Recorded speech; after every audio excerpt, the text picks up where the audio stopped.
y'all, I am back, and this morning I am heading to the dentist's office. I got my veneers 2020, 2021, I don't really remember, somewhere around there.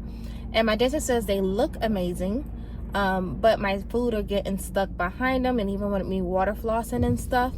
And so for preventative care, it's time for me to drive.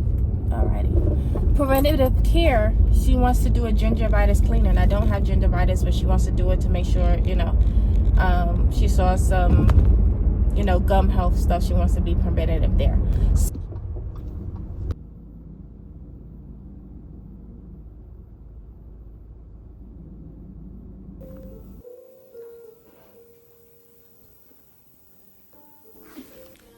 I am at my dentist, and my veneers are not bad. I do have to get some fixed because I chipped them further down the back, and then some ones down here is lifted a little. But where I got them done at, which was overseas, but I went to a dentist. They did really good. Every dentist I go to here says that it's really good work. It's just that keeping up with them and food getting trapped behind, like the shaft of my teeth, and then where the veneer is, can cause some, gum issues, which I don't have them yet, but we want to prevent that and make sure we're cleaning it thoroughly and doing everything that we can to make sure that my teeth are healthy.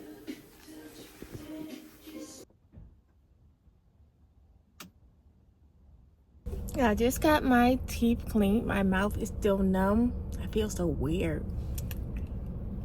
One thing I learned about having a storefront is you're always there, at least in the beginning stages. You always got to be there, and that can be overwhelming, and I can understand why other business owners do not go into traditional storefronts. I'm gonna be honest, I don't know if I like having a storefront. It's not much different from a business office space. I mean, you get more visibility, but I don't know if this is something I enjoy out of all of my years of business. Did a storefront really make a difference? Well, last week in business, I received an email from my landlord's management team about these hidden cam charges. That's another thing about having a storefront, is that it looks good. It's your goal, it's your dream, getting that type of thing, if that's what you're aiming for. But on a monthly basis, they take out cam charges, which is supposed to be for maintenance, water, sewer, trash, the common areas, electricity, things of that nature. And it's a pretty hefty bill on top of mine, at least because I have apartments on top of me, so that bill is pretty hefty, and it's on top of my rent monthly. So for instance, if my rent is, we throw out a number out there, if my rent is $5,000 a month, and then my cam charges on a monthly is $1,500, then my rent every month would be $6,500. And so I've been paying, my rent. I've almost been here for a year, nothing against my landlord, but then they reached out to me to tell me that I owed them an extra $3,200 on top of my rent because of underestimated cam charges. And I'm just like, what is this? Had to go back, read my lease, and see what was in there and what this was, because I'm new to having a storefront, and it does say in my lease that the cam charges are estimated, and if charges become more, then we are responsible for paying it. And the way that they do it is, whatever that overall bill is, they split it up between all of the tenants by their square footage size. So no matter if, let's say, there was a point in time where I didn't use my business trash that was here because it's through a back door, and the hallway stunk so bad, and that was the only way to get to it, that it would make me throw up. So I would just put it in my trunk of my car and take it with me. So it's like, girl, you better use this trash, that extra $3,200. But they have worked on that to clean that up, so that is not such an issue for us anymore. I haven't been back there, but like the smell used to seep into my storefront, and it does not do that anymore. I know that they had hired some like cleaners to go back there and clean it out. And I think the cleaners still come monthly, and I think that they also have the trash people coming more often, because I'm in a plaza full of food places. Like you can see behind me is Sushi Nami.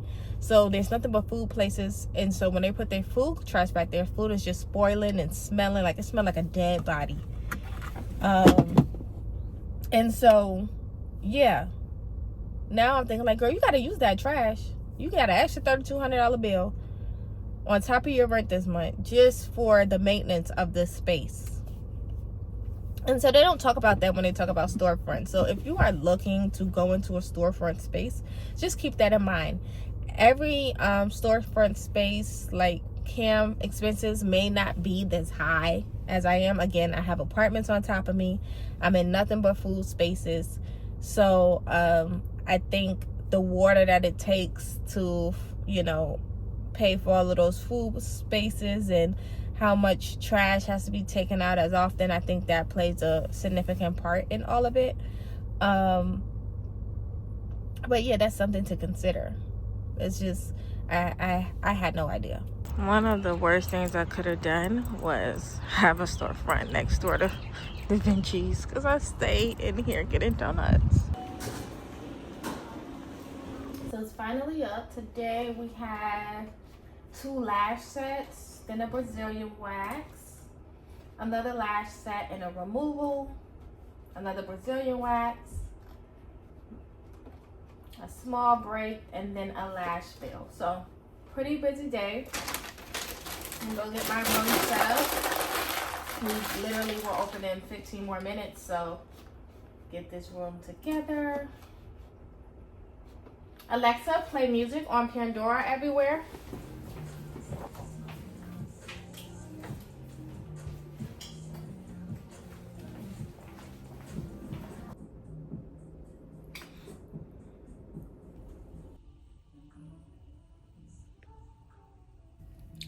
My booking system is not working today. I can't take any payments, and I use Vagero. I haven't had this happen before. I reached out to them, called them.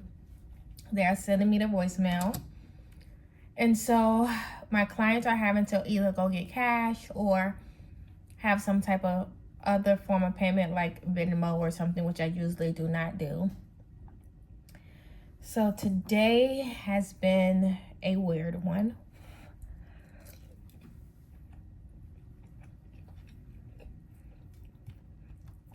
I've had one late cancellation an hour before her appointment, asking to reschedule. Fine, you can reschedule, but policy states same day rescheduling, you have to pay a new deposit. No response since.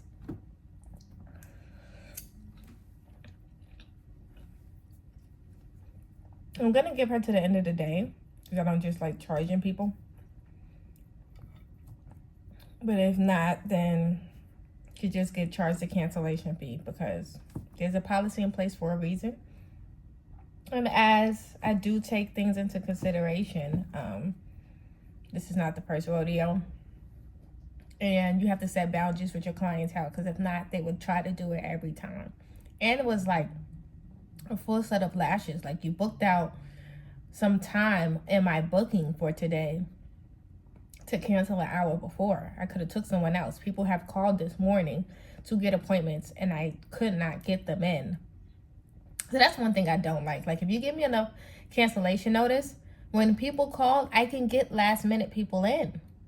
But you canceling so late, you knew you wasn't going to make it an hour before. Mind you, you live so far away. You knew you wasn't going to make it past an hour before. Right.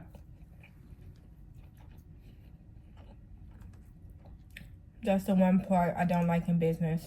Because you could wake up, have a full day, show up to work, and have 3 back-to-back cancellations. And your whole day is messed up, you know?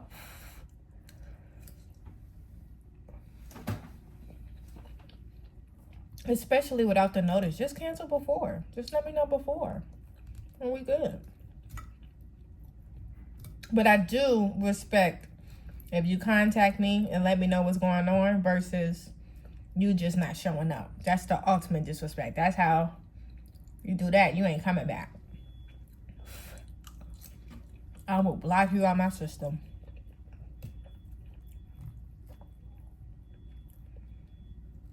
So, I'm also on Lent. And this year's sacrifice is no meat. But I can't eat seafood. So I've been eating a lot of fish, shrimp, things of that nature. But this upcoming week, I want to incorporate a lot of vegan meals. I want to try some good vegan dishes. Maybe some oyster mushrooms or something. Something different. But I'm also 2 months out, or well, a little under 2 months out from my 30th birthday. And I want to just make sure no bloating, detox my body, all of that before my new hoorah starts, my new chapter.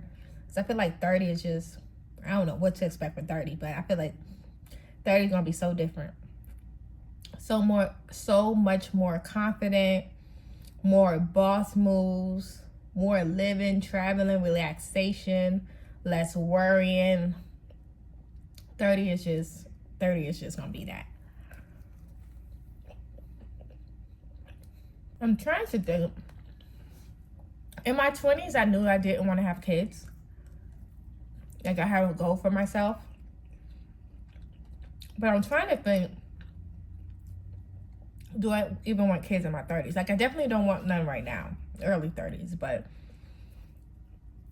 do I want to have kids in my 30s? Like, I have aunts and family members that had kids in their 40s, healthy deliveries. If I decide not to have kids in my 30s, I am looking into the option of freezing my eggs. I know a lot of people are like, you'll be old, why you want a kid that late?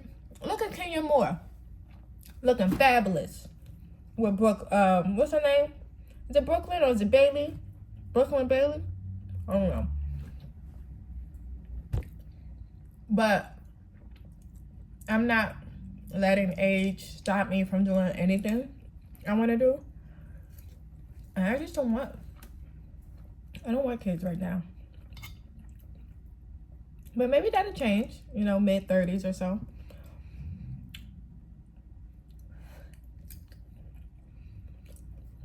I definitely want to be married first.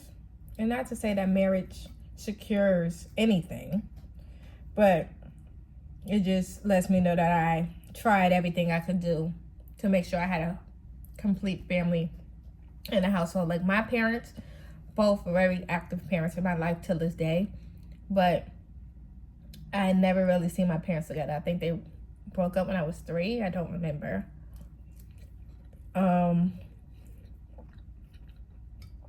And so I would like to have a 2-parent household. But what the funny part is, both of my parents till this day have not been married. I think both have been engaged. But not been married. And they come from households of 2-parent households where their parents were married. My dad's parents did separate, but they were married up until the day that they died, and they died when I was 17. And they died a month apart from each other, which is spooky. But, yeah, both of them kind of grew up in a 2-parent household. But I do want to try, to give my kids a 2-parent household if I can help it. So being married first kind of helps that idea. Because if you want to have kids with me, but you don't want to marry me because that's too much of a commitment, or you're not ready for that commitment, then why are we having kids? Kids is I feel like kids is such a bigger responsibility and commitment than marriage is these days. So you can get divorced. Look at Kim K. You can get divorced.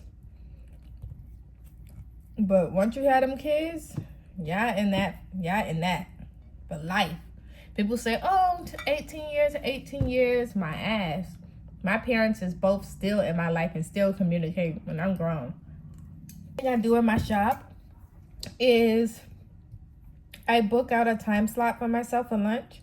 It's the same time every day. So from 2:30 to 3 o'clock, the salon itself is closed. I lock the doors, I shut it down, I have my 30-minute break, and then we'll start it back up again. I started in business, I never used to break out at lunchtime. It's like if I had time, I just ate whenever. Or if I had clients from morning to night, I would just live off of coffee, and that's not healthy. I'm not breaking my body down like that and not taking a break. So this is something I do, and I recommend for other service providers. You need to at least put a 30-minute break on your time. That is exactly your time. If your client shows up early, they're gonna be waiting then.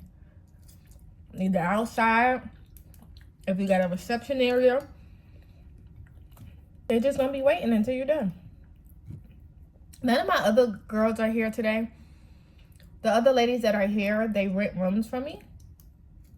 And so they usually are in and out too. But today it's just been me, which is fine. But I did do some content today from, my personal pages mainly, and talking about business and tips and stuff like that. So if you don't follow me on TikTok, you should.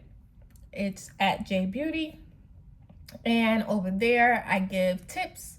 I talk about my day. I show a little bit of my life. It's basically business and lifestyle is what I show. In shorter clips, shorter versions, but if I have a quick thought or something that happened really quickly in my day, I might share it on there or not on here. So you can also go follow me on TikTok. Let me know what y'all want to see, what y'all want to know about the business. Is there anything I can show you? Just let me know what you need, and I will make the content, okay? That is my goal this year. Make the content. Post the content. All right, y'all. So I am finally off. I am heading to Gusto to grab me something to eat. Something healthy, meat-free, and just delicious. And then I'm going to go and head home. Today was a really successful day. We did clients. We did content. We did a lot of new people. I wasn't able to show, some people don't want to be on camera, but that's fine. Tomorrow I have a pretty full day too. I think I only have one appointment left, and then I head out of town on this weekend for something really special. And so I'm gonna try to show y'all that as well, but there's certain stipulations I can and what I can't do for that. But yeah, so and that was my work day, living like the estepreneur that I am. And stay tuned. Make sure that you guys subscribe, comment, let me know what you want to see, all of those great things. And I will see you sometime soon.